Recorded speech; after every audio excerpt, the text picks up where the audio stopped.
হিন্দু শাস্ত্র মতে ভাদ্র মাসের কৃষ্ণপক্ষের অষ্টমী তিথিতে ভগবান শ্রীকৃষ্ণ মানব রূপে পৃথিবীতে আবির্ভূত হয়েছিলেন। আজ থেকে প্রায় 5000 বছর আগে দ্বাপর যুগে এই দিনে এক বৈরী সমাজে দুষ্টের দমন এবং শিষ্টের পালনের উদ্দেশ্যে নিরাকার ব্রহ্ম বাসুদেব এবং দেবকীর সন্তান হিসেবে পৃথিবীতে ভূমিষ্ঠ হয়েছিলেন।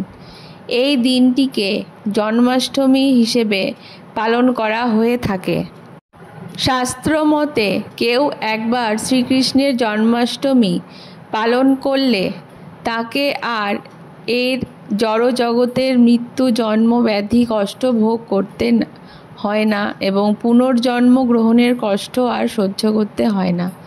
চলুন দেখে নেওয়া যাক জন্মাষ্টমীর ব্রত কিভাবে পালন করবেন।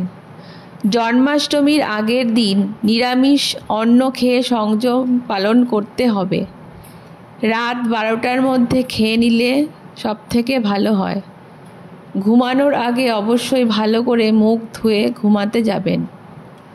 জন্মাষ্টমীর দিন সকাল থেকে মধ্যরাত্রি পর্যন্ত জেগে থাকবেন এবং উপবাস পালন করবেন। উপবাস থেকে কৃষ্ণলীলা শ্রবণ, হরিনাম জপ, ভক্তদের সঙ্গে হরিনাম কীর্তন, ভগবানকে দর্শন এবং তার অভিষেক দর্শন করতে হবে। ভগবানকে অভিষেক করে একাদশীর দিনের মতো অনুকল্প প্রসাদ সেবন করতে হবে। তবে যারা উপবাস পালনে কিছু সমস্যা পান, যারা অসুস্থ, তারা অবশ্যই দুপুর 12টার পরে কৃষ্ণের কাছে ক্ষমা চেয়ে একটু ফল ও দুধ খেয়ে নিতে পারেন। তবে এই ব্রতে একাদশীর মতোই অন্নসহ পঞ্চ রবিশস্য খাওয়ার কোনো বিধান নেই। জন্মাষ্টমীর পরের দিন সকালে স্নান করে নির্দিষ্ট সময়ের মধ্যে পারণ মন্ত্র পাঠ করে শ্রীকৃষ্ণের প্রসাদ দিয়ে পারণ করবেন। পারণ মন্ত্রটি হল পারণ আরম্ভের মন্ত্র সর্বায় সর্বেশ্বরায় সর্বপতয়ে সর্বসম্ভবায় গোবিন্দায় নমঃ এবং পারণান্তের মন্ত্র হল ভূতায় ভূতেশ্বরায় ভূতপতয়ে ভূত সম্ভবায় গোবিন্দায় নমো নমঃ।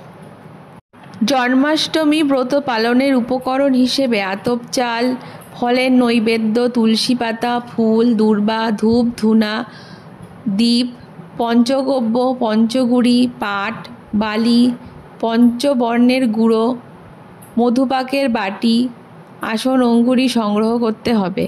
এই দিন উপবাস থেকে উপকরণগুলি দিয়ে শ্রীকৃষ্ণের পূজা করতে হবে। অত্যন্ত কোলাহলমুক্ত এবং শান্ত পরিবেশে সমস্ত আচার বিচার পালন করলে তবে সবথেকে ভালো ফল মেলে। পাশে ভগবান শ্রীকৃষ্ণের একটি ছবি অথবা মূর্তির সঙ্গে গণেশ মূর্তিও স্থাপন করতে হবে। পাশে মিষ্টি, ফল, প্রদীপ এবং অন্যান্য খাদ্য সামগ্রী থালা সাজিয়ে রাখতে হবে। গোপালের প্রিয় খাবার মাখন, মিছরি, তালের বড়া, ক্ষীর, রাবড়ি, মালাই, মালপোয়া, নাড়ু ইত্যাদি সাজিয়ে ভোগ নিবেদন করবেন। প্রথমে শ্রী গণেশের প্রার্থনা ওম শ্রী গণেশায় নমঃ পাঠ করতে হবে। তারপর কিছুক্ষণ ধ্যান করে মন শান্ত করে প্রদীপ জ্বালাতে হবে। শ্রীকৃষ্ণের প্রার্থনা ওম নমঃ ভগবতে বাসুদেবায় এটি জপ করতে হবে। এরপর ফুল অর্পণ করবেন এবং তার সাথে তুলসী পাতাও অর্পণ করবেন। এরপর ধূপ জ্বালাবেন।